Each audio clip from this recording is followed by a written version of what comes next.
anos, se você cobra 60% de imposto, você maximiza no primeiro ano, você vai ter mais do que se você cobrasse 30%. Mas se você considera depois de 10 anos, é possível e provável que se você cobrasse 30%, depois de 10 anos você teria uma arrecadação maior do que se cobrasse 60% desde o primeiro ano, né? Porque deveria essa dinâmica das falências e as substituições que não acompanham o ritmo das falências. Perfeito. Então, esse é um dos problemas. Perfeito. Indo para a próxima questão já, como você vê o papel da inteligência artificial, né, com machine learning hoje em dia na análise desse campo de investimentos? E quais são as tendências futuras que você acredita que podem influenciar com inteligência artificial, né, a maneira como os investidores e gestores abordam o desempenho da alocação de ativos? Tem alguns pontos positivos, alguns pontos negativos, tem muitos, é um assunto muito longo e complexo para ser abordado assim com a necessária profundidade. Eu vou tentar pincelar alguns pontos que eu acho importantes. O GPT, por exemplo, que acho que uma comparação do GPT com o Zero pode ser interessante, né? O GPT ele está quase na contramão do que seria o mais apropriado para a inteligência artificial. Inicialmente ele tinha 100 bilhões inicialmente não, né? A versão 3.5 tinha 100 bilhões de parâmetros, e a evolução que teve, entre aspas, né, a evolução que teve do 3.5 para o 4 foi aumentar esses parâmetros de 100 bilhões para 175, não, tinha 175 bilhões, aumentou para 100 trilhões, né? E eles aumentaram também o tamanho do banco de dados, ampliaram o banco de dados. E não melhoraram a heurística, pelo menos não houve notícias falando sobre melhoramentos na heurística.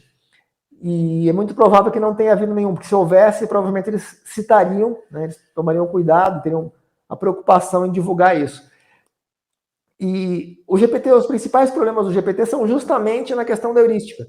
Ele já tem um banco de dados suficientemente grande, ele já tem um número de parâmetros até maior do que deveria, eles deveriam reduzir o número de parâmetros para evitar overfitting, né, porque ele está num caminho de agravar cada vez mais o problema de overfitting.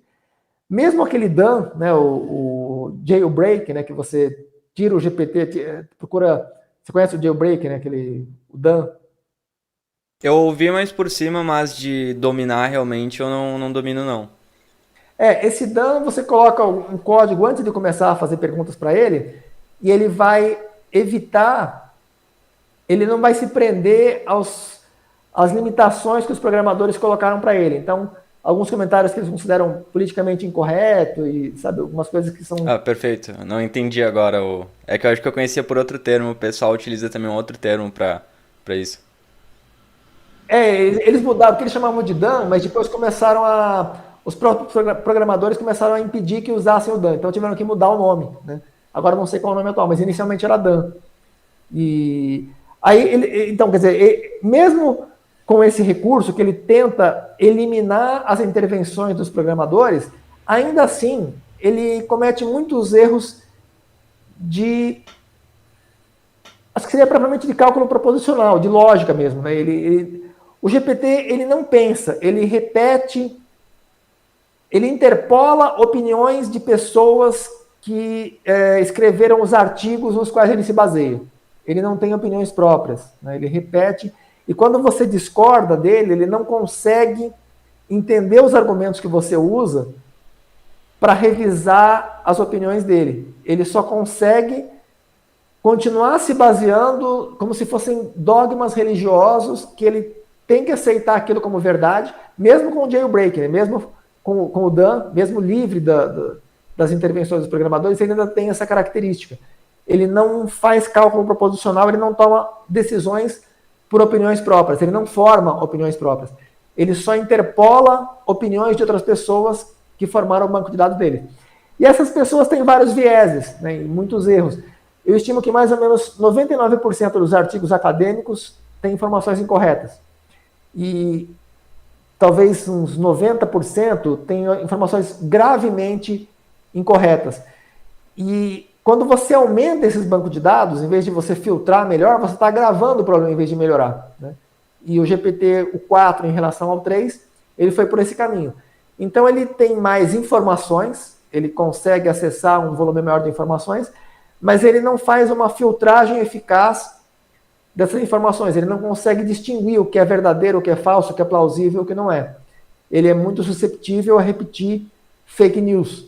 Embora os programadores tenham tentado, né, filtrar algumas fake news pela seleção das fontes, mas não é decente, não é um critério eficaz selecionar fontes, porque você vai ter muitas informações incorretas, inclusive no archive.org, no ResearchGate, né, todos esses repositórios de artigos acadêmicos, a quantidade de informações erradas é muito grande, a densidade de informações erradas é muito grande. Então, se ele se baseia nisso, mas ele não tem um filtro eficiente para que ele consiga separar o que é plausível do que não é, se ele não consegue encontrar inconsistências lógicas naquilo que ele está fazendo a leitura, ele vai simplesmente engolir e repetir as informações que outras pessoas escreveram, sem... Porque assim, eu próprio fiz, em novembro, dezembro do ano passado, eu fiz um teste, eu apliquei o VAIS e apliquei o Sigma Test ao GPT. Ele teve resultados muito bons, né? Ele teve um score 129 no Sigma Test, 128 no Sigma Test e 145 no VAIS, né? Que é um score bem alto. Assim, ele está acima de 99,9% da população num teste padronizado que supostamente mede a inteligência.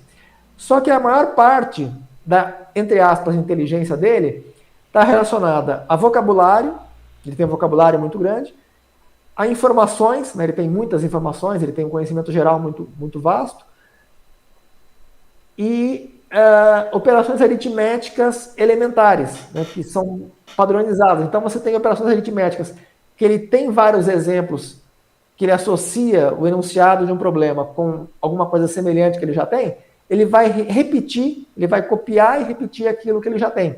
Não que ele esteja entendendo o que ele está fazendo, mas ele vai repetir. Então, agora, quando você coloca uma questão que seja de alguma forma inovadora, que ele precisa realmente pensar, ele tem o GPT ele tem duas ferramentas que são específicas para a medida de similaridade semântica. Então ele tem um diferencial importante, positivo, que é essa característica de similaridade semântica, que ele consegue, por exemplo, se você pergunta se um carro viaja de São Paulo ao Rio em 8 horas, em quanto tempo 2 carros viajam de São Paulo ao Rio? Ele consegue perceber, pelo menos na época que eu fiz o teste ele conseguia, porque ele teve algumas mudanças recentes, tanto 3.5 quanto 4, eles tiveram mudanças recentes que não dá para saber o que eles vai responder agora. Mas na época que eu fiz o teste, ele conseguia distinguir que o fato de você colocar 2 carros ou um carro não vai afetar o tempo que eles vão levar para viajar de uma cidade a outra. Né? Hoje em dia eu acho que já está bem diferente. Hoje em dia eu acho que ele já não passaria no teste. Falando pelo meu uso diário, piorou muito. Ele degradou, pois é. Então mas na época ele conseguia perceber que essa mudança que você fez no enunciado não vai afetar o resultado. Ou um Bugatti viaja 400 e Bugatti Chiron viaja 431 km por hora, velocidade máxima. Quanto tempo ele levaria para chegar até a Lua, que fica a 384.400 km? Ele dizia, supondo que um carro conseguisse fazer isso, mas o carro não consegue, porque o carro só consegue andar numa pista e tal. Ele esclarece, ele percebe que tem um problema semântico no enunciado, que está supondo que um carro conseguiria viajar da Terra à Lua. Né? E ele entende que tem um problema aí. Isso, se você colocar, você percebe que ele, pelo menos na época que eu coloquei, ele constatou que não era possível, né, um carro viajar até a Lua. Então, alguns truques ele não é enganado com alguns truques. Ele tem alguns critérios para medida de similaridade semântica que possibilitam que ele interprete muito melhor do que a Siri, o assistente do Google, né? Outros anteriores, o Edge, a SetZoom, né? Ele interpreta melhor, ou mesmo a Alexa também, né? Ele interpreta melhor do que esses outros assistentes virtuais, muito melhor do que os outros assistentes virtuais. Mas ele ainda comete algumas falhas que os humanos percebem claramente e não cometem. Então, quer dizer, mesmo ele tendo 145 de QI num teste, tem questões que um humano com 80, com até menos de 80 de QI, perceberia e ele não percebe. Então ele não representa muito bem o que seria um humano com aquele QI. Né? Perfeito. Ele tem algumas características. Ele está muito voltado para o conhecimento, para a informação, e pouco voltado para a heurística e pré-compreensão. Quando o correto seria justamente que eles evoluíssem no sentido que é no caso do MuZero, né? O AlphaGo, o AlphaZero, o MuZero e o AlphaFold, que eles evoluem no sentido de desenvolver heurísticas mais eficazes. Eles têm banco de dados pequenos, eles têm redes neurais relativamente pequenas, muito pequenas, 30 mega, 40 mega. O LC0 tem redes neurais de 300 mega, né? E tem algumas menores que usam CPU que são de 40 mega, 30 mega. E no caso do GPT, eu nem sei o tamanho da rede neural dele, mas deve ser gigantesca, né? Se ele tem 100 trilhões de parâmetros, deve ser uma rede absurdamente grande. E isso, para informação é útil, mas para pensamento, além de não ser útil, é prejudicial, porque ele vai ter vários problemas de overfitting e quanto mais você adiciona informação sem que haja uma filtragem eficaz, mais confusão ele vai fazer com aquelas informações, porque na hora de sintetizar aquilo vira uma bagunça maior, né? Perfeito. Uma assimilação que eu sempre faço da ChatGPT, né, que eu reparei particularmente usando, é que às vezes com esse banco de dados muito grande, né, dependendo da questão que você coloca, às vezes pode ser que seja alguma questão parecida com alguma coisa que ela já tenha lá no banco de dados, só que você colocou algum detalhe a mais. Só que se, por exemplo, na hora que está seguindo lá o machine learning para escolher a resposta que ela vai dar, a prioridade, né, é dessa questão de, por exemplo, ela vai ter mais informações que vão ser similares dentro do banco de dados do que uma similaridade que ela poderia passar pensando por ela mesma, né? Ela vai passar aquela informação lá. E é essa questão, como a gente não tem como acreditar 100% nas informações que estão registradas lá, porque grande parte, né, são geradas de uma forma sem como é que fala, uma medida de cuidado tão significativa, né? Então pode ser não, né? A grande parte das informações que a gente tem não são fidedignas. Então ela vai acabar puxando informações que vai ter uma grande similaridade mesmo não sendo fidedigna. Ela não vai conseguir se tocar do que ela está falando errado porque lá no banco de dados estava conferindo. Seria mais ou menos uma explicação assim, né? Então, um dos grandes problemas é justamente essa questão, né, do GPT em relação ao MuZero, ao AlphaZero, mas tem outros problemas. As pessoas elas criam uma ilusão de que a inteligência artificial tem vários pontos. Né? Um dos pontos que eu acho que é importante também é as pessoas acharem que há um risco muito grande da inteligência artificial causar mal para a humanidade e tal. Pode acontecer dependendo de como as pessoas administrarem isso, mas acho que esse é um ponto talvez meio que carne de vaca, não sei se eu gostaria muito de ir por esse caminho, comentar talvez a outra questão, que é a parte, as pessoas elas têm a ilusão de que tanto inteligência artificial quanto machine learning, que seria talvez um nível um pouco abaixo de inteligência propriamente, elas acham que elas podem resolver qualquer problema com isso e usam indiscriminadamente. Eu estava comentando outro dia com o Sérgio Weckler, que é um dos grandes estatísticos brasileiros, que ele estava citando sobre essa questão quando ele estava citando especificamente de um livro, eu não vou citar o nome da autora, mas ela publicou um livro recentemente que ela compara psicanálise com astrologia, né? Como se fossem a mesma coisa, que na verdade são de níveis muito... Ambas são pseudociência, mas são pseudociências de níveis diferentes. Assim como você tem também ciências de níveis diferentes. A teoria da gravitação, ou a teoria da termodinâmica, ela é muito mais bem fundamentada, muito mais amplamente corroborada do que o Big Bang ou a teoria dos quarks, né? São teorias menos corroboradas, há menos evidências empíricas de que elas são boas representações da realidade.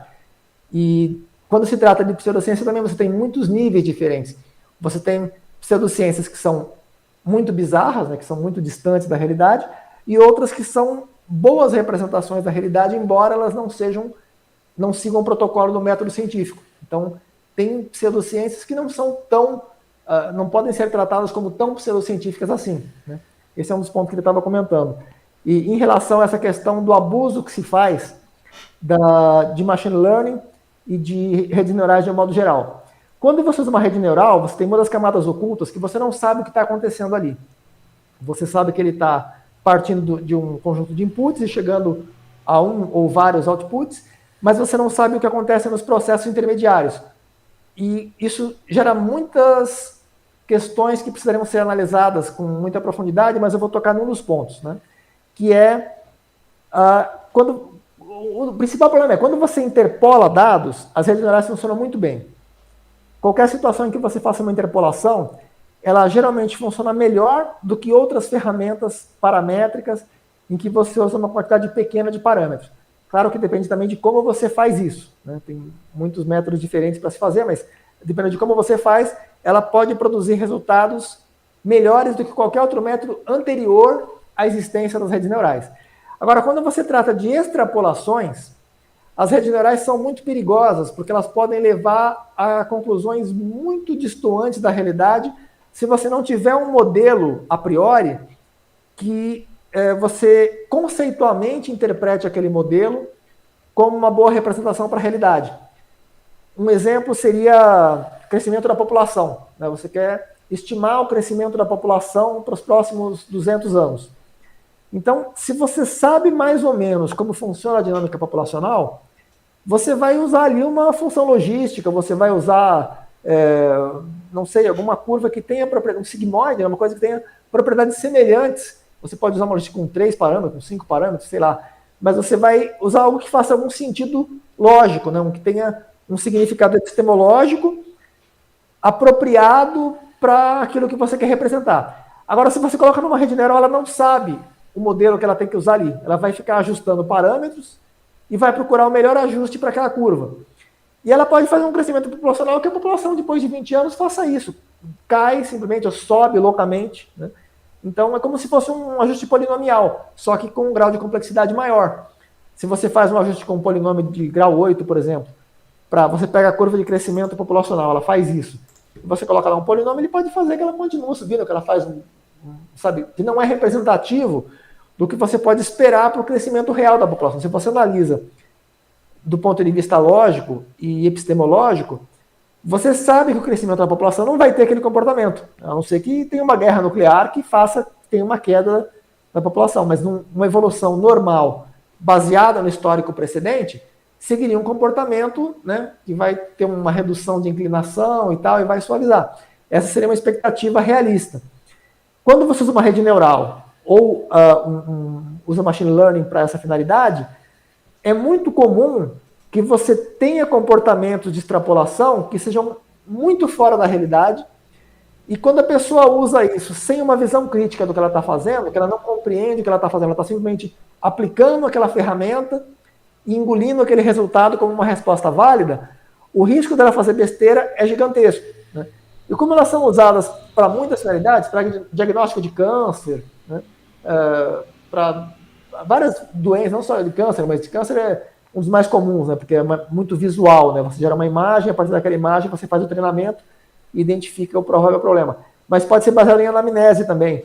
Então, o uso de redes neurais para essas finalidades, e não só para essa, mas vai construir um edifício, né, quer fazer um formato peculiar, que ele vai ser um edifício giratório, com uma tecnologia diferenciada, você não pode confiar no que a rede neural está te dizendo, que aquilo não vai cair, que pode ser que está seguindo as leis físicas e vai se manter estável, porque o risco dela cometer erros quando ela extrapola alguma coisa e faz alguma coisa diferente de tudo que existe anteriormente, o que se conhece do conjunto de dados no qual ela foi treinada, o risco dela errar é muito grande. Quando ela só interpola dados, geralmente funciona bem. Depende também da continuidade, né, da densidade de dados nos quais ela foi treinada. Porque se você tem descontinuidades muito grandes, naquelas partes de descontinuidade, ela pode ter um comportamento normal da função. Ela está uma função suave, de repente você tem uma descontinuidade, em vez de ela seguir a suavidade natural que seria naquela região, para fazer uma interpolação plausível, ela pode fazer um zigue-zague estranho, que apresentaria valores que não são representativos da realidade. Até uma interpolação simples, linear, seria melhor do que uma rede neural numa situação como essa, né? Isso se verifica, inclusive, em sistemas bastante sofisticados como o LC0, né, que é uma versão open source do MuZero, do AlphaZero, na verdade. O LC0, ele tem situações em posições de xadrez, é um programa de xadrez, né? Ele tem situações em posições de xadrez que ele não encontra lances, ele tem um rating de 3.800, 3.700. E tem situações que ele não encontra lances que jogadores humanos de 2.000, de 2.100, batem o olho e já percebem mais ou menos o que tem que ser feito. E ele erra, né? E outros programas mais antigos, de 1993, 1995, também percebem situações que ele erra e esses programas muito mais antigos acertam. Porque justamente essa questão de algumas interpolações ou extrapolações, né? Ou interpolações onde tem descontinuidades muito grandes e quando ele faz a interpolação, em vez de fazer uma retinha, que seria grosseiro, mas seria plausível, pelo menos evitaria, se você tem um ponto aqui e outro aqui, você geralmente vai interpolar ou uma curva suave, né? Pode ser côncava ou convexa, mas uma curva suave ou uma retinha, depende dos pontos que estão para frente e para trás. Mas aquela região você vai interpolar dessa forma. Agora, no caso de uma rede neural, ela pode fazer assim e faz um negócio assim, assim, assim, e continua. Que não faz nenhum sentido. Às vezes faz sentido, dependendo da situação. Por exemplo, as manchas solares, o histórico de manchas solares. Você tem movimentos que fazem assim, né? Ou um eletrocardiograma, por exemplo, né? Você tem movimentos que ele faz um movimento que sobe e desce realmente. Mas tem situações que não tem, que é uma curva suave o tempo todo, e de repente, sem um motivo plausível, ela faz um zigue-zague, e a rede neural pode fazer isso, né? E quando você não analisa criticamente, você não percebe esse problema. Então, está acontecendo cada vez mais um uso indiscriminado de redes neurais, de machine learning de um modo geral, e de inteligência artificial de um modo geral, sem que eles procurem compreender o que está acontecendo. Em parte não dá para compreender porque está nas camadas ocultas da rede, você não tem como saber. Mas pelo menos interpretar se aqueles outputs são razoáveis, né? Se eles são plausíveis, se não tem uma inconsistência muito grande com o que você conhece do mundo real, né? E as pessoas frequentemente, cada vez mais, estão repetindo sem verificar se aquilo é correto. E acho que o principal perigo que eu vejo no uso da inteligência artificial é muito mais por esse caminho do que delas dominarem o mundo ou escravizarem a humanidade, né, pelo menos no estágio atual. É muito mais uma questão de erros de interpretação e de uso abusivo, sem procurar compreender como as redes funcionam, né? Perfeito. Uma questão também que é mais filosófica que vem muito na minha cabeça, porque todo computador, né, nenhum computador, a não ser que a gente entre em computação quântica, é capaz de pensar em alguma coisa, criar alguma coisa. Todos os computadores são criados e desenvolvidos para seguir instruções lógicas. Então o computador não consegue gerar um número aleatório, não consegue criar alguma coisa totalmente aleatória, igual um ser humano eventualmente conseguiria, né? E uma questão também que vem na minha cabeça desse ponto é que eu não sei se você acredita muito nessa questão de intuição, mas eu acho que um ponto também que ajuda muito, porque o ser humano, a gente é biologicamente programado para sobreviver, né? E procurar as melhores opções de tanto para qualquer coisa, né? Qualquer âmbito. Então, o que eu vejo é uma coisa mais filosófica, né? Que o ser humano ainda tem essa questão da intuição. Pode ser que inconscientemente ele escolha uma opção que vá ser melhor viavelmente, mesmo que ele não saiba realmente o porquê. Por causa dessa questão. É uma questão bem filosófica, né? Bem abrangente, mas é uma dessas reflexões que eu pego para mim para essa questão da inteligência artificial. A inteligência artificial, qualquer coisa pode ser utilizada como uma arma, né? Por exemplo, se a gente pegar um pedaço de pau aqui, é um pedaço de pau, só que se eu ir começar a bater em ti com esse pedaço de pau, ele vira uma arma. E a mesma coisa com a inteligência artificial. Então não é que ela vai dominar o mundo, vai fazer alguma coisa do tipo, a não ser que a gente entre num negócio que é inimaginável pra gente de computação quântica, né? Que é um negócio mais pra frente. Mas o que pode ser que eu vejo que esse pessoal fala, seria como, por exemplo, colocar um negócio sem volta, colocar lá uma inteligência artificial para controlar, por exemplo, um sistema econômico, a inteligência artificial faz uma cagada lá. Mas que realmente, na minha opinião, né, que a inteligência artificial vá fazer algum mal, assim, eu acho um negócio bem improvável. Isso tem que se considerar também muito em termos de custo de oportunidade, né? Os carros automáticos, né, os carros que se dirigem sozinhos do Elon Musk, por exemplo, quantos acidentes foram cometidos por esses carros e quantos acidentes são cometidos por motoristas humanos, né? Você tem que medir em termos de custo de oportunidade para você ver se tem uma vantagem. Né? Ah, os carros são perigosos e tal. Tá, mas os humanos também são perigosos. Quem é mais perigoso, né? O que é mais perigoso? Você ter um presidente da República humano ou um presidente da República que seja uma inteligência artificial? Eu confiaria mais numa inteligência artificial, né? Eu confiaria muito mais do que no humano lá ocupando aquele cargo. Especialmente, é claro que aí depende de como essa inteligência vai ser programada, porque ela já tiver vários vieses de corrupção, se o cara que implementou... É aí que mora o problema, né? A gente iria preferir lá a inteligência artificial e não tem muita noção do machine learning que tá por trás dela, né? Aí lascou o negócio de vez. É porque assim, a inteligência artificial a gente não sabe o que vai ser. O humano a gente já sabe que é corrupto. Então, Não é? É, será que perfeito. tem Tem uma. esse ponto. Porque o humano você já sabe que tem aquele monte de problemas. É que a gente já está acostumado, a gente tem uma certa tendência de conformismo a se habituar. Os males que a gente já tem, por exemplo, a gente não tem asas, a gente está acostumado a não ter asas, a gente não sente falta. Agora, se a gente perde a visão, se perde um braço, a gente vai sentir porque perdeu uma coisa que a gente tinha. Né?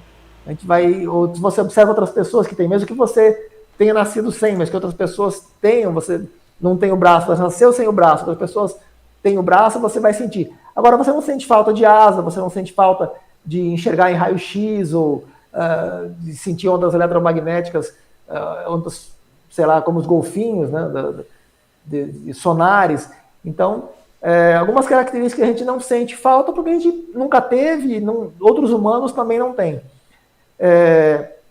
No caso, essa questão de a pessoa que vai ocupar um cargo elevado, né, se uma IA faria melhor que o humano, certamente, quase certamente faria melhor, desde que ela as pessoas que desenvolveram essa IA tivessem essa intenção.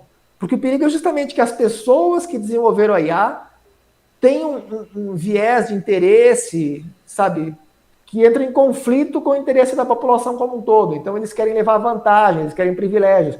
A pessoa que investiu bilhões no desenvolvimento daquele negócio, ela não quer que aquilo lá vá gerar benefício para todo mundo. Ela quer levar uma vantagem para ela, porque ela que gastou no desenvolvimento daquilo. E mesmo que ela não tenha gasto, se ela está participando do processo e ela de alguma forma pode distorcer para o lado dela, tem que ser pessoas muito corretas, né, que estejam nessas posições e minimize o risco de que elas procurem tirar vantagens desleais disso.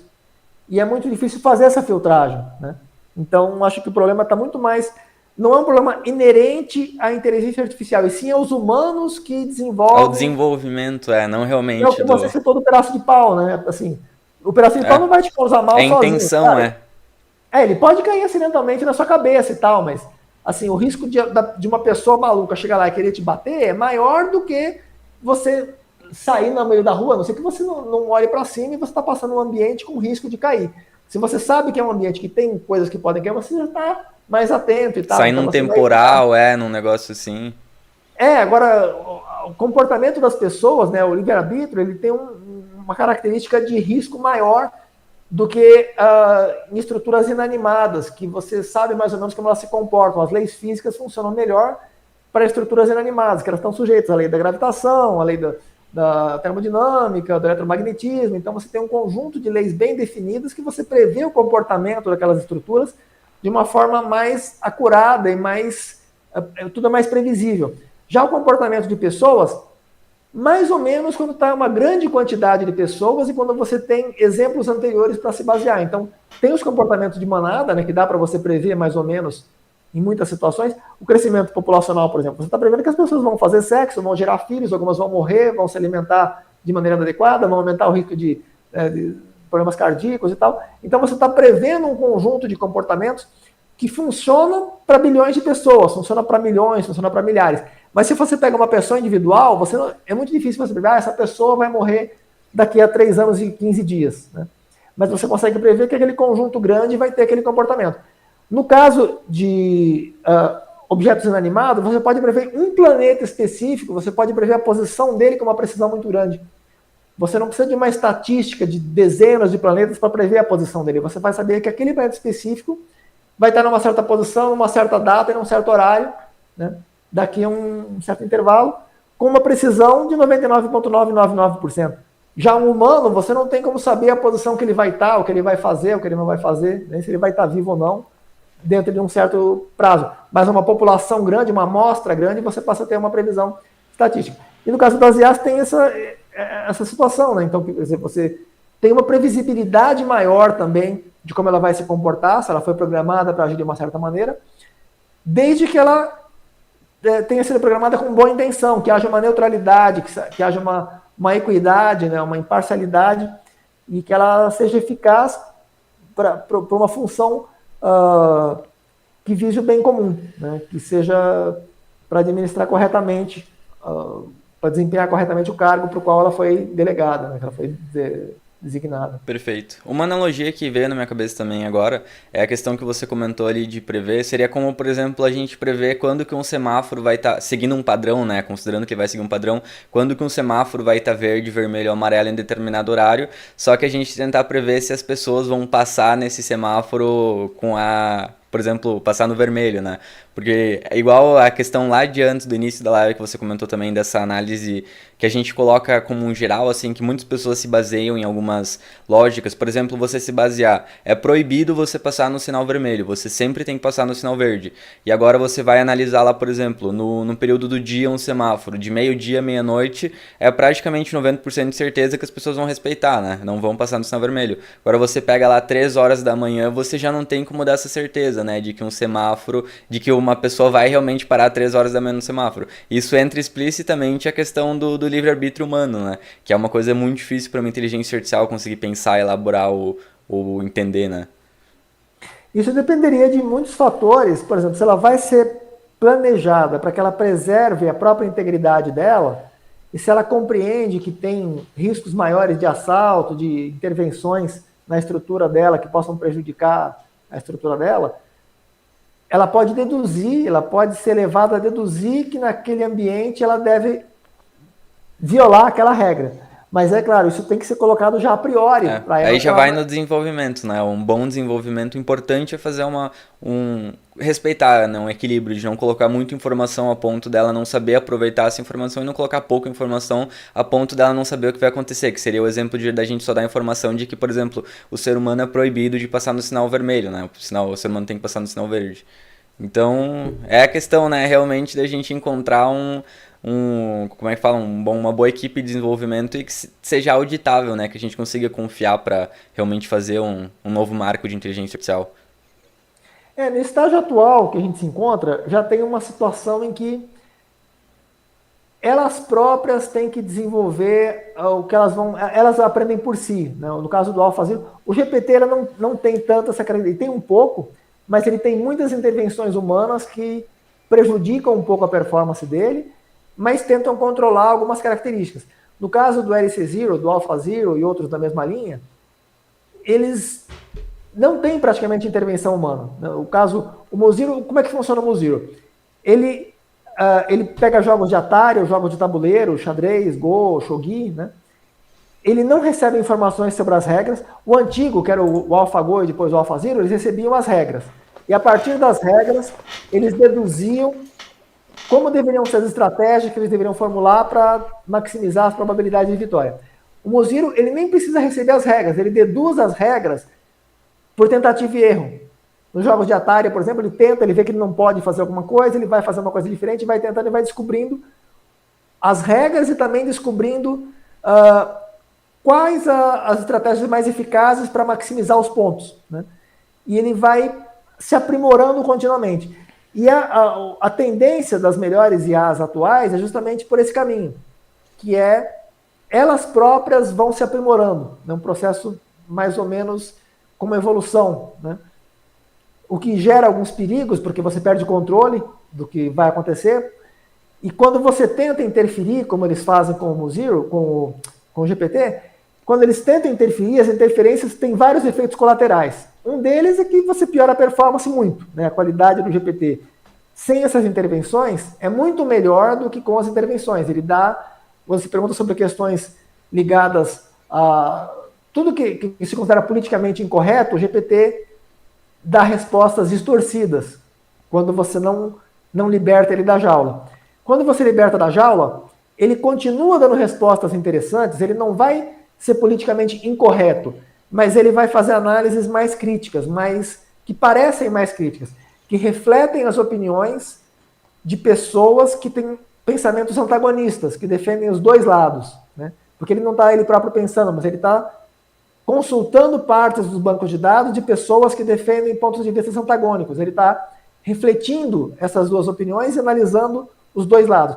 Quando eles colocam esse filtro, ele vai descartar um dos lados e vai analisar só o outro. Então ele fica tendencioso, fica superficial, né, ele perde muito a performance. Quando você deixa que ele evolua sozinho, ele vai ter essas características. No caso do Muziro, né, ele vai ter essa característica, ele vai aprender algumas coisas. O Muziro pode-se dizer que ele realmente aprende. O GPT, acho que ele também aprende de certa forma, só que o aprendizado dele é muito influenciado pelas crenças das pessoas que escreveram os artigos que ele toma como base. Enquanto o Muziro, ele aprende a partir do zero, justamente por isso que ele chama AlphaZero, Muziro, né? Eles aprendem a partir do zero. Eles começam a analisar seria como se fosse um sistema axiomático, né? Um conjunto de axiomas elementares, e a partir desses axiomas eles vão derivando proposições e construindo toda uma aritmética, uma geometria, todo um sistema axiomático complexo a partir de um conjunto pequeno de postulados, né? Que seriam as regras do jogo, seriam as leis físicas, ou seja lá o que for. Então ele parte de um conjunto pequeno de dados e a partir daí ele descobre como o mundo funciona ou como aquele universo no qual ele vai atuar, que seria, por exemplo, o jogo de xadrez, ou o jogo de Go, ou o jogo de Atari, né? Sei lá, Hero, ou Pac-Man, ou Mario Bros, sei lá. Ele vai se basear naqueles postulados que são aquelas regras e compreender como aquele universo funciona a partir dali. Quando você tem uma intervenção humana, você já não está deixando que ele aprenda sozinho, você está empurrando um dogma que muitas vezes é conflitante com alguma coisa que ele deduziu e já virou uma bagunça, porque gerou uma inconsistência, ele já tem dificuldade para lidar com essa inconsistência, ele vai começar a falar ou fazer bobagens, né? Então, acho que esses são alguns dos problemas que se tem com o IA, e acho que, assim, tem vários pontos, mas acho que esses são alguns, assim, dos importantes, né, que seria interessante comentar a respeito. Perfeito. Eu vou deixar para o final da live, eu vou fazer algumas perguntas, 4 perguntas dos membros agora do canal para o Hindenburg, e vou deixar a questão que vocês devem estar se mordendo aí para fazer ou perguntar para ele, que é a opinião dele sobre o Bitcoin, só que essa vai ficar para o final. Então, primeiramente, a pergunta do Léo Martini Moura: qual é a sua reação geral, né, diante da dificuldade de explicar para pessoas com QI muito menor que o seu, que são praticamente todas, conceitos ideais que para você são triviais? Se a pessoa tem um interesse sincero em conhecer alguma coisa, na medida do possível, em que eu tenha condições de tentar ajudar a esclarecer, eu tento com a maior boa vontade. Algumas vezes as pessoas não têm interesse sincero, né? Às vezes nem têm interesse nenhum. Às vezes uma pessoa faz uma pergunta